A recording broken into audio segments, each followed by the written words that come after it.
feminine does all the things that a heart does. Emotions, sensitivity, nurturing, feeling, beauty, all of these things are of the heart. The masculine does all the things that the mind does. Analytical, pragmatic, compartmentalized, logical. You see, these things are very complementary, and the devil got us so twisted. But unless you have a strong, established majority base of your native operating system, you're working against your design. Any attempt to delve into the opposite nature will actually screw you up, because we're only operating in our opposite polarity because we're afraid. This person is going to hurt me. I can't trust this person. So I got to take it into my own hands. This is the power of the masculine-feminine polarity. The masculine and feminine is the creation protocol in this dimension. God made male and female in order to be fruitful and multiply. Spiritual Intelligence for Dummies, welcome back to another episode. I'm your host, Matt Kim, and it's time. It's time we talk about the divine masculine and the divine feminine. I've been, personally, if I'm honest, I've been kind of kicking the can down the road with this topic because it can be, I'm not saying it has to be, but it can be very divisive, especially in society, with the way that things are. It's caused a lot of conversation, but also conflict, both in the body of Christ and out in society. And so it could be a very divisive topic, but I do believe that, God wants to bring us to a place of wholeness and healing, and into a revelation of how he made us to be in the first place. Because there is not only a redemptive aspect to our masculinity and femininity, it's actually, when those two function together, it's actually a very powerful agent of transformation and ascension. So we're going to be talking about all of that, but I just want to invite you I want to kind of set the premise of this video, right? I want to calibrate us to the right attitude, the right spirit. Because I think we can all relate, having been hurt by this very subject matter, one way or the other, what we're all really looking for, right? Beyond just the surface level, right? Of our hurts and our history, maybe trauma even. When we get past the impulse for retribution, and getting back and finding some sort of justice on our human scale, when we get past all of that, underneath that is a common desire, both male and female, to experience a healthy version of these things, right? We just want to know what it's really like, because here's the thing is they couldn't have hurt us in the first place unless there was an access point in our hearts, right? So the fact that we even got hurt means that there's a longing in us to want these things, right? What does healthy masculinity look like? What does healthy femininity look like? And so that's kind of the way that I want to approach this video. Beyond the divisiveness, beyond the hurts, if we could shelve that for a minute. I know it's harder for some than others. Some of us have been hurt more than others. Some of us even deal with traumas, and that's even harder because you can't control your trigger, but you can try your best. I mean it. We can try, and by the power of the Holy Spirit, we can overcome these things incrementally. So yeah, let's give it our best shot, okay? So masculine and feminine, I think a good place to start is Genesis, the creation account. Why is this a good place to start? Because God says a lot about how he made us in those verses, okay? Let's start with Adam. The truth is God made Adam before Eve. That is what it is. Okay, take a step back. This is spiritual intelligence, so we could kind of dig into some mystical aspects. It's true and it's not. Okay, I'm just gonna put that right there. Like, he made Adam first, but he also didn't, and we'll get to that. So God made Adam out of the dust of the earth. He breathed his spirit into it, and the Bible says that Adam became a living soul. So, I know in the charismatic world, we like to say, oh, we're spirit, soul, and body. Yeah, it's true, but also it's not that we have a soul. The Bible says that we are a soul. Okay, so I just want to leave that there. We are a soul. So we are a living soul because God breathed his spirit into matter, into the dust of the earth. So we're actually partially made from this world, but we're also made of God. So we have multiple components that make up who we are as a man. Now, the reason I said that Adam was made before Eve is partially true and it's partially not is because then the Bible says that God puts Adam to sleep and takes his rib out from him. And then from his rib, he makes Eve. Now, this is profound, right? God looks at Adam and says, it's not good for you to be alone. I'm going to make you a helper. So he makes Eve, but he made Eve a little different than he made Adam, right? He made Adam out of the dust of the earth, breathing his spirit in there, but God made Eve out of what? Out of Adam. God made Eve out of Adam. And so part of what that looks like is to take a part of Adam out of Adam and establish it as Eve, right? That's why, in our church culture, we say, oh, like, that's your rib, that's your wife, right? What are we saying? We're alluding to the creation narrative of Adam and Eve. And so already we have a couple things to unpack, right? It's like, what was the nature of Adam's creation? And then what was the nature of Eve's creation? The reason I said that it's not entirely true that Eve was made after Adam was because Eve actually already existed inside of Adam. She just wasn't individualized and established as a female. So before Eve was established, both the masculine and feminine nature resided inside of Adam. That's why God could even take Eve out from Adam and establish her as a woman. Is because that nature was already in Adam. God just separated it and established Eve as an individual. So in a sense, if Eve was really made from Adam, then the attributes of Eve that makes her who she is, the femininity of her, was already inside of Adam before she got taken out, right? So this is like very important because it actually kind of loops the circle back around that by the time, we find our spouse and we get married and we join together as one flesh, what are we alluding to? We're alluding to the original premise of where Adam and Eve came from. So God made them in his image, male and female, he made them. Meaning that together as male and female, only together can we represent the image of God. And so that's why, the marriage of mystery is one where we are one flesh. Because we were one flesh. Adam and Eve was one flesh before, Eve came out from Adam. So when they're in union again, when we're married, we're returning to that place of union, of that place of oneness, where we become one flesh, not just one spirit, but one flesh. That's profound. That's a mystery. Okay. So I think this is a very good building block to build off of. Okay. Is this idea, because then we're better prepared to have some of the other conversations that could be a little more divisive, right? Like spiritual covering and spiritual authority. Oof, man, I think that's what trips us up is we don't have the right foundations. So we're ill-equipped to have the conversations that are a little more divisive, a little more complicated. In terms of, husbands covering their wives, or if you want to take it a step further, like being in a place of authority over their wives, we have terrible, very unnuanced, almost idiotic conversations around these things when we really don't even have a revelation of what we're talking about. Like, if you sit one of these like fundamentalists down and you ask them why, like, why is it even a benefit? Why is it a blessing to operate within these confines, these parameters God puts over man and woman? They couldn't tell you. And yet they herald this message as gospel without a revelation.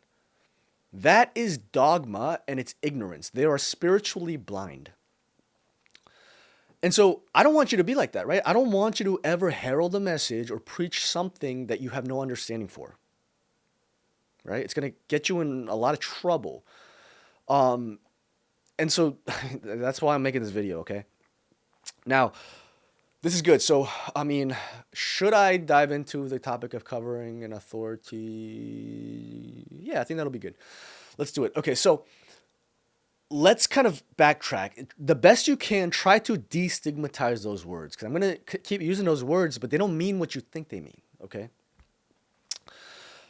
I mean, when Adam and Eve sinned, one of the curses is that Eve would try to rule over her husband. That's actually a function of the curse. Do you understand this? Yikes. And don't worry, I'm going to get to the men too. Trust me, I'm going to get to the men. But when we understand this, then we realize that the wife trying to lord over her husband is actually out of order. Now, I want you to understand something. I said wife over her husband. I didn't say woman over men. Whoa, nuanced. Is this nuanced? This is nuanced. Wife over husband. Because when a wife and a husband get together, they establish a new entity under one flesh. They've been bonded together as one. This is a mystery. And because of that new paradigm, a new dimension opens up under which they have to operate. They have to operate under that new dimension of marriage, covenant, union. So, for example, me, Matt, if I'm dating somebody, I'm not going to try to act as a husband because I'm not a husband. Do you understand what I'm saying? I'm not going to try to govern or have authority over another individual's life who is not my wife. And in the same way, if you're a woman and you're in a dating relationship and you're not married, you're not doing wife duties, okay? Think about it. Because if you could take that logic, then, I mean, wife duties, look, y'all should be having sex outside of marriage. So it's important to discern, it's beyond just masculine and feminine. It's like it's specific parameters dependent on specific covenants. Okay, so we got to read these things in context. So the curse is the wives will try to rule over her husband, not women over men. Okay? Whew. Now, moving on. I know this is a lot. By the way, I feel the weight of this. I'm trying my best, man. Pray my strength in the Lord, okay? This is a tough thing to talk about. Okay. With that said, in the kind of marriage covenant, it's, wives submit to your husband. As the husbands, what are the men supposed to do? We're supposed to lay our lives down, right? We're supposed to love our wives as Christ loved the church. And then, the wives submit to their husbands. And so these things are not necessarily independent of each other. They're actually like interdependent on each other. It's like both parties need to be setting that as their mark, is that as the husband loves the wife as just like Christ loved the church, the wives naturally submit to their husbands. And I'm not saying that there aren't instances where it feels unnatural or if there's resistance. Of course, like life is not perfect. You got to work these things out. But there is a type of framework and there is a type of protocol, right? It's like the Bible says that we love because what? Christ first loved us. So if Christ and the church is the revelation that a marriage union between a man and a woman is supposed to express, so marriage is a revelation of the reality of what Christ has done for the church, or the Christ and the church, then, then that's our mark. Then we realize that the masculine is archetypal of Christ, and I'm not saying we're the savior. I'm not saying we're God in that way. Like, that's not what I'm saying. It's like we're all in need of grace. We're all benefactors of God. What I'm saying is archetypally, what is our role? What is our function? What is the order? Right? If Christ is ahead and a husband is ahead, Guys, like, you think that's like the best thing in the world? Men, do you think that's the best thing in the world? And women, do you think that's something to be against? Well, let me tell you what that actually means. Okay, what that actually means is that you're the head, so you're the first. That's not just first in the good things. That's the first in the bad things. That's the first in the price you pay. That's the first in initiating. You know, when there's like a standstill between your communication and you guys are not talking to each other, guess who has to initiate? I'm not saying the woman can't or shouldn't, but I'm saying, like, when it comes to function and design, look, like, the masculine is an initiating, like, spirit. And so we think that authority is divorced from responsibility. The reality is they're actually two sides of the same coin. You can never have responsibility without authority to back it up. But you could also never have authority without the responsibility. And so anytime you see authority in the scriptures, especially pertaining to man and woman, you better believe that there is a correlating responsibility at play. What is the price that the man is paying? Now, I'm not saying he's paying it, but I'm saying he's required to. Just because God requires something of us doesn't mean we always do it or we're always obedient. And maybe we're growing in it, and that's fine. But this is not a walk in the park. And I'm talking to both man and woman. Because here's the thing is, like, if women think that they want autonomy and they don't want to submit to authority, then they become their own authority. That means they're their own responsibility. Right? You can't have it both ways.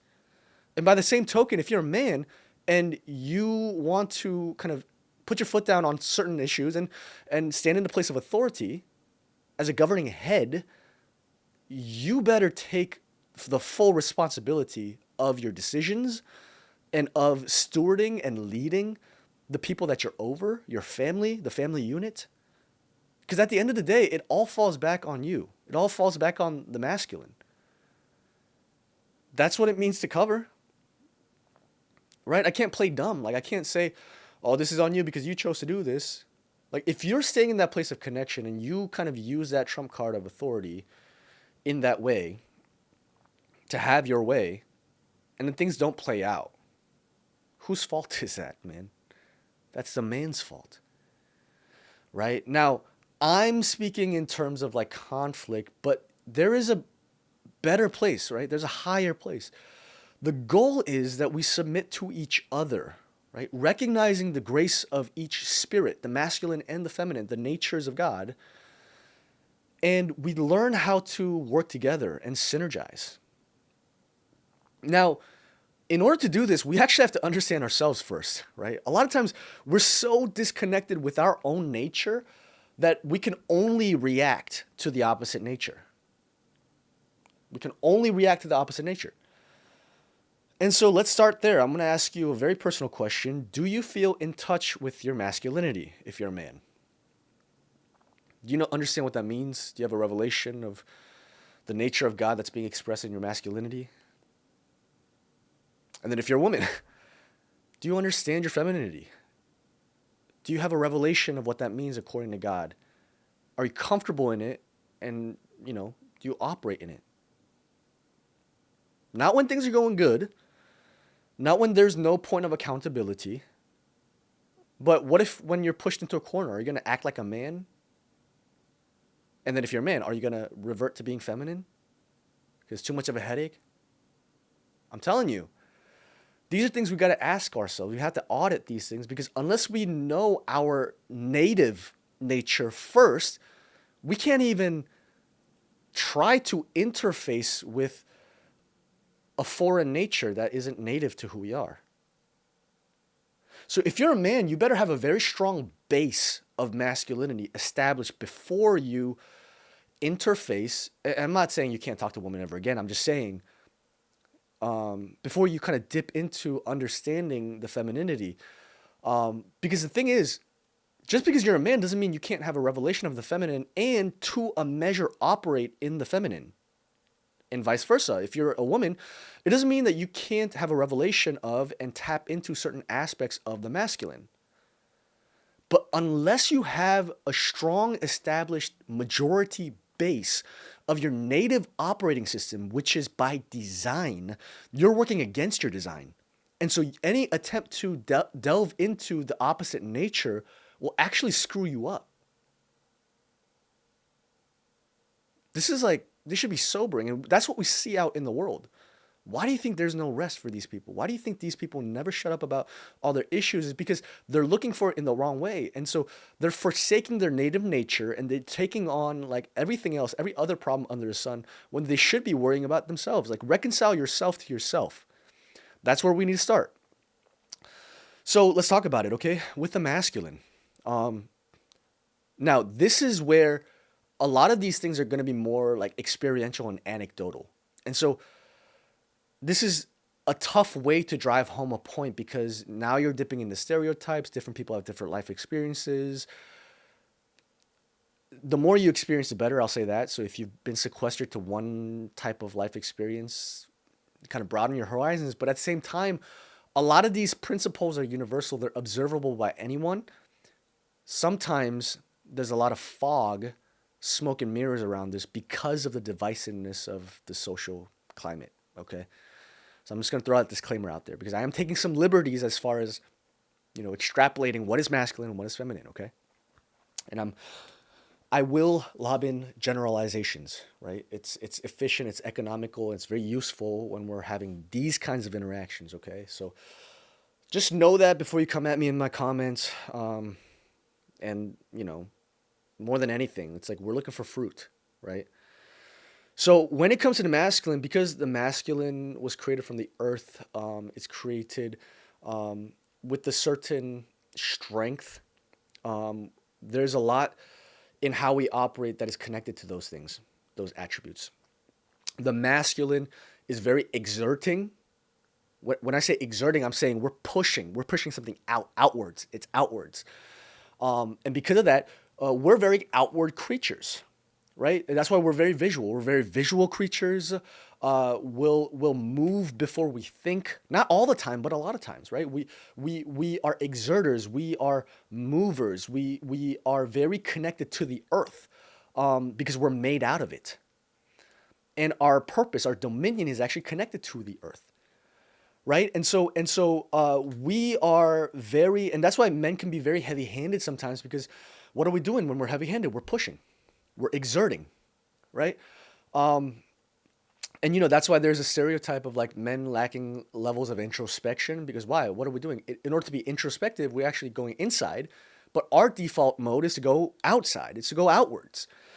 And so again, generalizations, different people are at different levels of maturity, but this is kind of our default operating system, okay? A lot of times we're very compartmentalized in how we operate. We don't know how to factor in multiple things, multiple topics, multiple dimensions. And we're very tunnel vision. We're very one-track minded. Like if I ask you a question and you take a million different ways to get to my answer, and sometimes you don't even get to my answer, all I wanted was A to B answer of what I asked for, one-track minded, right? That's a stereotype, not just for men, but between men and women, right? It's like the woman comes to the man venting about a problem, and all she wants is to be heard, but the man wants to solve the problem. What is that? I'm a problem solver. I'm an exerter. I'm a mover and shaker. I make things happen. That's what I do. I'm not gonna nurture and have that feminine edge. And again, we're all growing in these things. We want to be able to connect to the opposite sex. And so I'm not saying that's a good thing. I'm just saying that's our default and it's understandable because that's our design. Now I'm going to get to the female later, by the way, just so you know. And so that's why the stereotype is what it is because it's our design. And and we remain in that place of tension and friction when we don't learn how to lay our lives down, both men and women, right? So that's the guy side. Let's talk about the feminine. Right? The feminine, if masculine exerts, the feminine actually like nurtures. They gather and nurture and tend to and care, and it's more inward focus. So directionally, it's actually inverted, right? It's actually the opposite of the masculine. We're that, feminine is this. And so, because of that, they're so amazing at what God created them to do. They are nurturers. They make things beautiful. They elevate the quality of something, right? They make a house into a home, right? We'll build the house. Men will build the house. Women will make it into a home. Again, generalizing, stereotypes, but it's their design. And they're very relational, and they're deeply spiritual because they're made of the inside of a man, right? Men retained our externality. We're connected to the earth, but coming from inside a man, a woman is in touch with the insides, the internal nature of humanity, the spiritual aspects of who they are. That's why a lot of women are very prophetic. That's why a lot of women are spiritual and they pray. Why? It's because they're connected. They're in tune to the internal realities of humanity. Whereas men are more closely connected to the external realities of humanity. Right? So I hope this is helping you. I hope this is kind of illuminating you by design of how we are to be. Now, this is all fine on our own. The issue comes when we're trying to fit these two polarities together. That's what's difficult for people, right? Now, I'm going to try to help you, okay? I'm going to try to help you because there's some things I've learned over the years. We got to lean into our design. There is a revelation in the reality that Eve was pulled out of Adam. Meaning that when you're in that place of union, the feminine fits inside of the masculine, not because they're lesser than, but because it's a function of design. It's a function of the order. And there are benefits to both parties when we're in that kind of ordination, that order structure that God created. And I'm going to show you what I mean, okay? Because I think some of the narrative around the feminine, unfortunately, and it's grounded in reality, is that like there's kind of some like suppression and oppression regarding women because they're getting mixed signals from society, from tradition, from the church even, where they're telling you like you don't want to, be masculine and be a man, so you can't take initiative and do things that you want to do. So that creates like a suffering servant, like a victim, mentality where, I can't get what I want because I don't want to be a man because I can't initiate. But at the same time, like there are things that I want to do and need to do, but I can't do. I feel like I'm tied, right? It's really huge in the dating scene, right? It's like we're saying, oh, the guy should pursue. And so you should just sit around and do nothing and just wait. Man, that's a tough sell, right? That's a tough sell. And so a lot of times these girls, they just go out into the world and get what they want anyways, because that desire is not going away, but they're not empowered to go after what they want in the right way. Okay, we're going to get to that. In the right way. So, let's talk about it. I mean, if we look at the image, the illustration, the imagery regarding Eve coming out of Adam's rib, right? Eve is the wife, Adam is the husband, the wife was pulled out of the husband. We could also draw that same parallel with Jesus, right? When he was on that cross and that Roman soldier took that spear, jabbed him right here. Where? In the rib, and out came blood and water. This was an image, prophetic image of the church, which is the bride of Christ, being birthed out of the side, the rib of Jesus. So now we see that parallel, right? Husband and wife, Jesus and the church. And we see that, like, wow, it's a revelation, it's a reality that the wife comes out of the husband. And if that's true, then in the marriage union context, there is a place of residence for the wife on the inside of the husband. I like to call it framing, meaning that like the husband frames the wife, gives parameters, gives order. Because here's the thing, if women are very spiritual, which they are, and if they're dealing with things that are internal, things of concept, things of prayer, things of emotion, right? Things of a relationship, things that are very qualitative in nature, it doesn't take a genius. Actually, I was going to say it doesn't take a genius, but many people are, common sense is not as common as you would think. Okay, let's just put it like that. But the spiritual world is way more formless and abstract, conceptual, and amorphous than the material world. Meaning that that which lacks a form, in order for it to have power and be effective, requires a form. And so if the dealings of the feminine is around spiritual matters that are more on the side of formlessness, then it's the job of the masculine to create a frame, a form around some of what can be very elusive that the women excel in. Now, depending on the level of health and maturity, that could feel like bondage to a woman, right? It could feel like a prison. Why are you limiting me? Why are you, oppressing me? This is what I'm saying. This is where the devil gets in the details and he twists the design of God and makes it into something it's not. But if you're a healthy man and you have a revelation, you understand, no, I'm not trying to limit you. I'm not trying to, sabotage you and put you in a prison where you're frustrated. No. I'm trying to create the right parameters so that that which is but a potential in the realm of the spirit that is so alive in you can find a form in the fullness of time and be expressed in this world. This is the power of the masculine feminine polarity, is that if you work together, if you understand the order of these things and the strengths of each other, the masculine and feminine is the creation protocol in this dimension. God made male and female in order to be fruitful and multiply.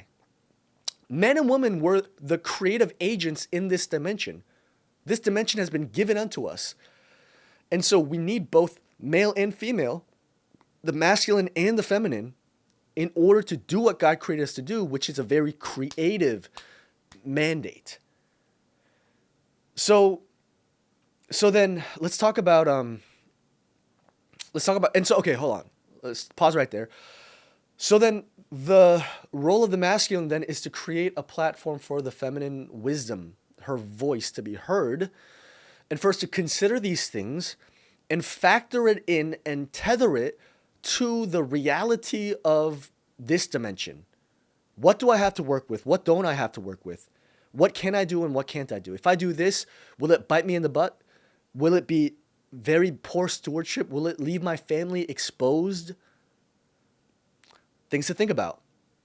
And by the same token, the feminine, the value that they offer is not just to speak, into the spiritual components of these things, but to provoke faith out of a man.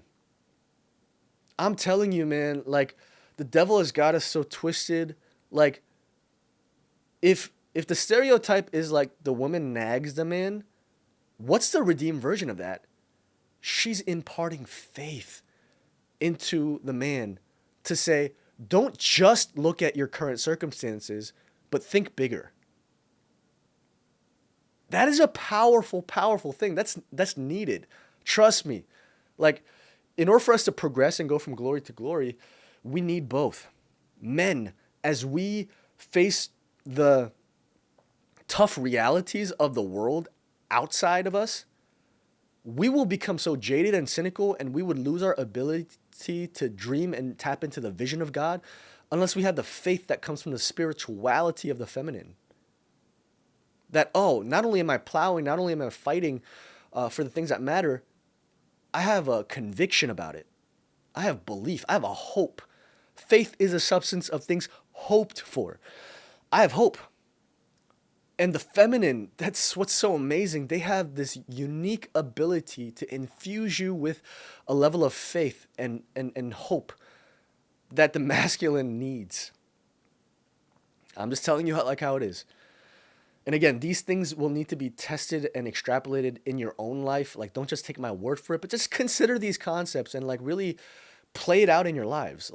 Does this hold up when I consider this relationship or when I consider this dynamic? Just, you don't have to argue or be defensive or argumentative, but just consider what I'm saying, okay? Now, when it comes to dating, and then I'm also going to talk about arguments because there's a right way to persuade somebody. or disagree with somebody, there is a masculine and a feminine way to accomplish things by design, okay, by grace. Where when you submit to design, you're submitting to grace, okay? Now, I want to talk about that earlier example of like pursuit and dating with guys and girls, okay? I think the church has done a terrible, terrible, terrible job of stewarding the feminine. We haven't stewarded the feminine. We've suppressed the feminine and we have put her in a cage. That's just what has happened, right? We have taken modesty culture, weaponized it. We have taken, the holiness culture, weaponized it. And by the way, guys, I believe in all of that. It's just the way that the church has wielded it has been spiritually unintelligent and it has not done a service. And how do I know this? Look at the fruit. So many hurt people, so many single people, right? People who, feel trapped. That's not good fruit, right? Wisdom would always be vindicated by her fruit, and this is not good fruit. And so I think part of it is we have imprisoned the feminine with traditions and religion and law and just ignorance, spiritual blindness. Now, I do want to say this. We have to kind of break that open again. And that might be tough at first because you're going to start getting labeled things that you were too scared to be labeled of before. But unless we start tapping back into the things that God gave us in the first place, we're never going to redeem it. What do I mean by that? I mean that one of the superpowers of the feminine is their persuasive nature. This is why a lot of women in the Bible were witches. What is that? It's a type of persuasion. It's a persuasion. I know we talk about Jezebel all the time, but what did Jezebel do? She seduced. She was a seductress. What about Delilah? Seductress. There is a persuasive power. And notice I say persuasive because not all persuasion is seduction. Sometimes it's simply persuasion. But even look at the dynamic of seduction or persuasion. All of that, where does that happen? It happens under the surface. It's spiritual. It's a feminine attribute. And so if the superpower of women is persuasion by means of spirituality, emotions, relationships, and making her case known that way, and we've seen the unredeemed, the condemned version of those things, the distorted version of those things, right? Like we've seen it in witchcraft, we've seen it in seduction, we've seen it in manipulation, in relationships. Those are all the broken, unredeemed places. Have we ever stopped to ask ourselves, what does it look like if those things are redeemed? It's in your design. But no, all the church has done is that's evil, don't do it. And we've given it over to the world and New Age and all these people, real witches, and they're just running with it, right? They're teaching you how to get a man, like seduce and, do all these tactics. But what about the redeemed version? What if there's a healthy way to do it? What if there's a way to be measured and walk with wisdom and still tap into this persuasive nature? I guarantee you we'll have less single ladies who feel trapped in their position because they've been empowered by their grace. They don't have to act like a man anymore or be scared to be rejected by the church. Why? Because they have a revelation of femininity. So let's talk about it. What does that look like? What does it look like? What does it look like to be empowered and proactive and initiate, but from the feminine spirit? Well, let me give you an illustration, right? If a man is walking down the street, he sees a girl, and the girl sees him, and they're both really into each other, right? And the guy's thinking to himself, man, like, should I ask her out? Should I not? Should I ask her out? Should I not? She's just someone on the street. I don't know. She's really pretty. And he's like in his head, and so he just ends up walking past her. And meanwhile, the woman's asking the same thing. She's like, oh man, he's really cute. I don't know if I could like just flat out ask him out. That'd be very overt masculine trait. What can I do to get him interested in me? Persuasion. So as they're walking past each other, she drops a handkerchief. The guy sees it, and something about this situation speaks to the man. Because the masculine, let me tell you, we love to fix problems. We love to swoop in and save the day. We love that kind of heroic aspect. We love that because it speaks to our design. The sacrificial nature, right? The paying the price,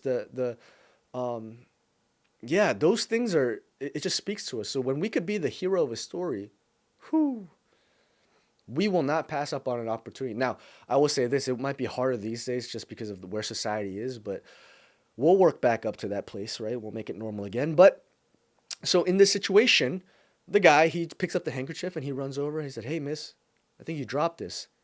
And then she goes, "Oh, thank you so much. You're my hero. This is this is amazing. I really appreciate you like tracking me down and getting this back to me." And then she starts like showering him with all of these affirmations about how great he is and how that was amazing what he did for her. Just a simple act.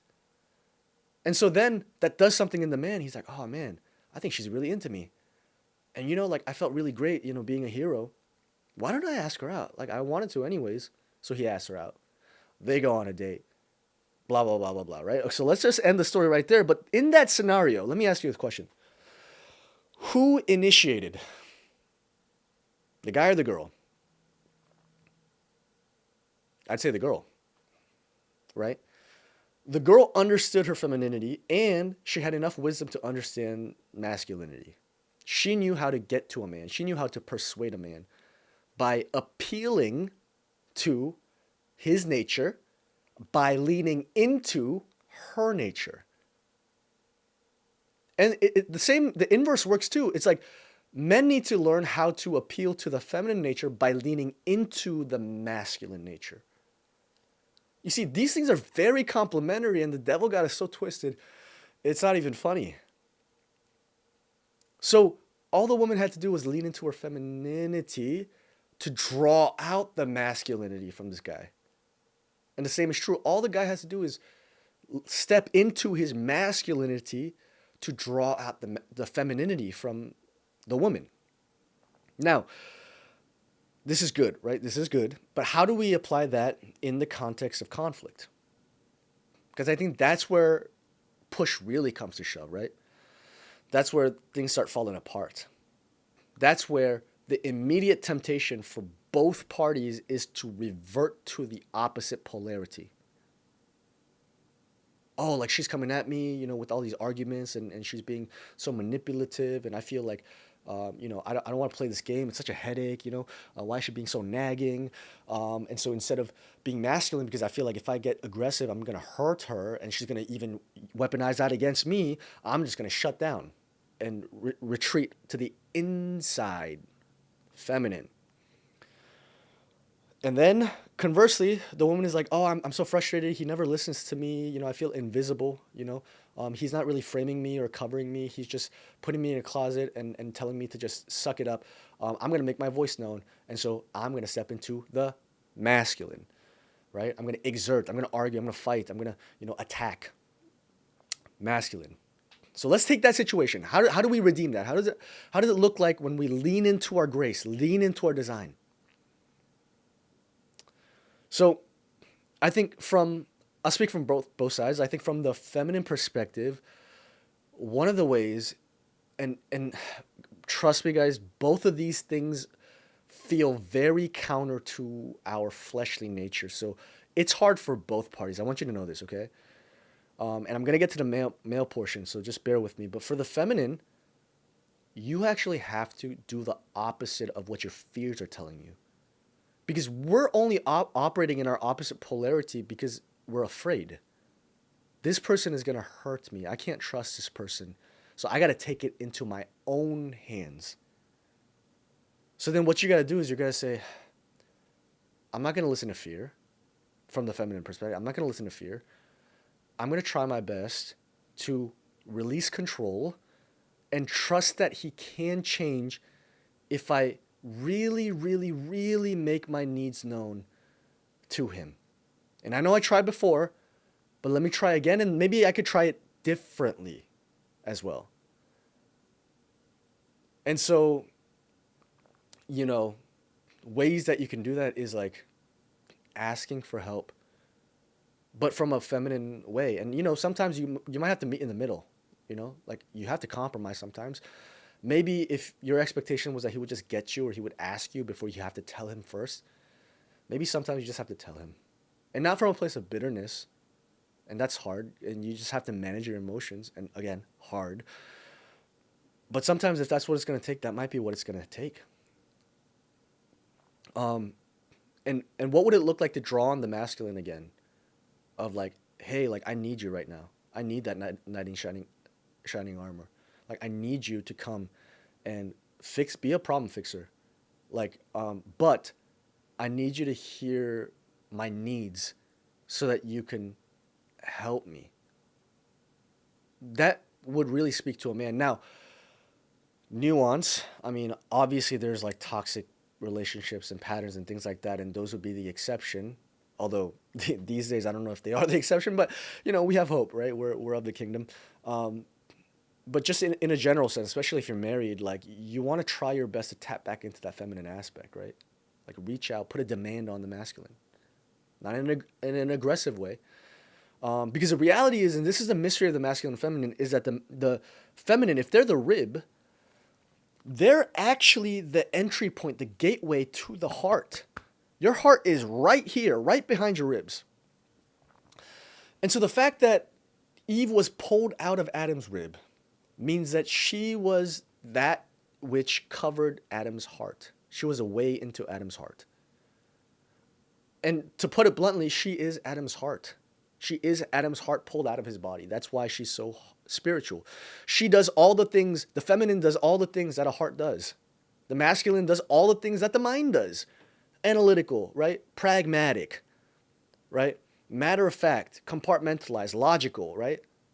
Women, emotions, right? Sensitivity, nurturing, feeling, beauty, all of these things are of the heart. And so knowing that your wife is like your heart walking outside your body. And if you're the wife, knowing that you are your husband's heart walking outside his body. What you want to do when you're in that place of argument or disagreement or whatever, you want to try to find your way back into his, not heart, you are the heart, but back into him. Because the power that women have is you can influence a man from the inside. But as soon as you try to influence him from the outside, to a man that looks adversarial, you become an enemy, because we look at things like that.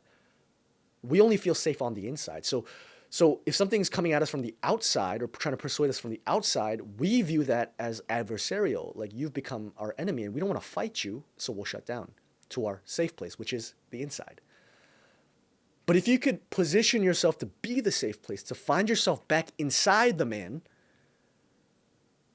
you're going to have a type of influence that you forgot you had or you didn't even know you had. Because when you influence someone from the inside, there's so much grace, it's powerful, it's heartfelt. But when you influence someone from the outside, that's manipulation, right? That's witchcraft. And so the first step isn't to persuade him, the first step is to position yourself in him to set you up to succeed when you persuade him. The only way to do that with grace, set up for success by design, is to position yourself back on the inside of him. Now, let's talk about the masculine. So when we're in that place of like a conflict, where there's some sort of like separation or divide, the masculine, the inverse is true, right? So if the feminine, your priority should be to make your way back on the inside of the frame of a man, then for the man, it's to actually extend yourself over your wife to cover her once again. Because I guarantee you, like when she feels afraid, a lot of times she doesn't feel covered. She doesn't feel like you're putting her within the parameter of your responsibility. because there's certain fears or objections or needs that she has that isn't being addressed. Um, and because of that, she doesn't know if you care. I know that sounds crazy, but it's true. And so for us, we have to lean into the fact that if we're a framing agent and we are covering, and my wife is telling me that she feels like she's outside of me, look, relationships takes two to tango. Yeah, the wife could actually leave from outside the covering and do her own thing and then complain about not having a covering. But at the same time, the man could not consider the wife and in so doing, not cover her. And so it goes both ways. And so for the man, you actually have to overcome your fear of of uh feeling betrayed. And that's a core feeling, a core fear for men. I mean, have you noticed, like, and again, a generalization, and I know it's not true across the board, but when a guy is really in love with somebody and he gets his heart broken, whoo, man, it's gonna take a minute, right? Give him a second, because that thing, I guarantee you, it shattered him. Why? Because for him, because he's an external being, very, outward focused, for you to even gain access into your heart is such a, sensitive thing. And then for you to take that and then you crush it, it just hurts so bad. I mean, people think that men are not emotional. Sometimes I wonder, and this isn't like a revelation, I'm just postulating. Like, sometimes I wonder if men are more emotional than women. We just don't show it because it's not in our nature to show it. But that doesn't mean we're not sensitive. That means it's like we actually don't have exposure of our emotions to the outer world. Um, but that doesn't mean you can't hurt us. Like, matter of fact, like, for what it would take to get to the inside and then to hurt us would, man, like that might take more. And so I think that's something also to acknowledge. And that's why it's kind of scary for men to trust again when you know that the person that you're trying to cover can hurt you from the inside. Do you understand what I'm saying?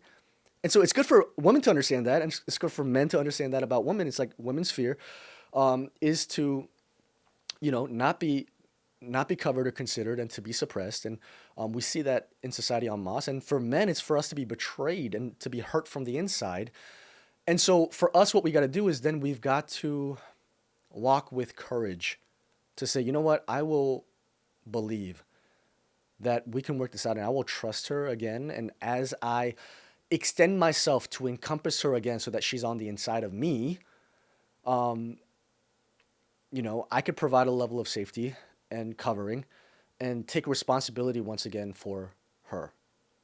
So that's the thing, is like, if you're covering someone, you're responsible for them, right? And it's such a scary thing to think that you are fully being responsible and fully paying the price for someone who doesn't have your best interest in mind or won't stay connected to you or will run off and do your own thing. And um, it's a real dynamic, right? But that's what I mean, is like, you got to lean into your own native nature if you want to break this thing. You cannot react to the opposite, right? I mean, think about it this way. I know there's kind of a masculinization of women, and vice versa. There's a feminization of men in society. But if you, and I don't care what your philosophy is, but if you put a masculine man next to a masculine woman, you don't have to talk philosophy, right? You don't have to talk shop or like argue. If it's really what it is, the masculine woman will revert to being feminine. Why? Because like true masculinity has a framing function. They'll frame you, which is powerful. And I'm not talking about toxic masculinity. I'm not talking about like provoking women in the place of their wounds. I'm saying like, no, a stable presence, someone who won't move, someone who won't like react to you, but someone who could also like create stability and establish things and create a sense of security with confidence, even if we disagree, respectfully disagree. But this is what I believe. This is what it is. That creates like confidence. That creates faith. That creates like certainty, which is what women are looking for. And so again, like we got to lean into our nature, is what I'm saying. But we don't know, we wouldn't be able to do that unless we have a revelation of what our nature even is. Right? So, man, I mean, there's a lot to unpack. There's a lot more to talk about, really. But I think I covered most of what I wanted to talk about. This was a long episode. You know, I've been trying to shorten my episodes because not everyone listens to all of it.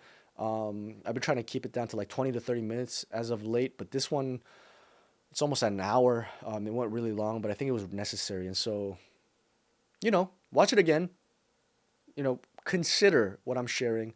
You don't have to take it as gospel. You know, a lot of times scripture doesn't always speak to these qualitative dynamics that are more anecdotal, that we have to extrapolate from lived experiences and then hold them accountable and test it and compare them to other thought processes and things like that. But it's just food for thought, okay? And I believe in there God will speak to you and help you break through in these masculine and feminine dynamics, okay? So, yeah, I got to wrap this thing up. This thing's got really long. I appreciate you guys for sticking around watching this video. Yeah, if you like this video, I don't care if you hit the like button. It doesn't really matter to me. But if you're not subscribed already, please subscribe so that we can stay connected and we can keep doing this. Hit the notification bell so that you'll be notified whenever I go live for prayer or another video pops up. And let's just keep doing this. Let's keep building this community and do our part in elevating the spiritual intelligence of the world. And I'll see you guys next week, same time, same place. Love you guys. Bye.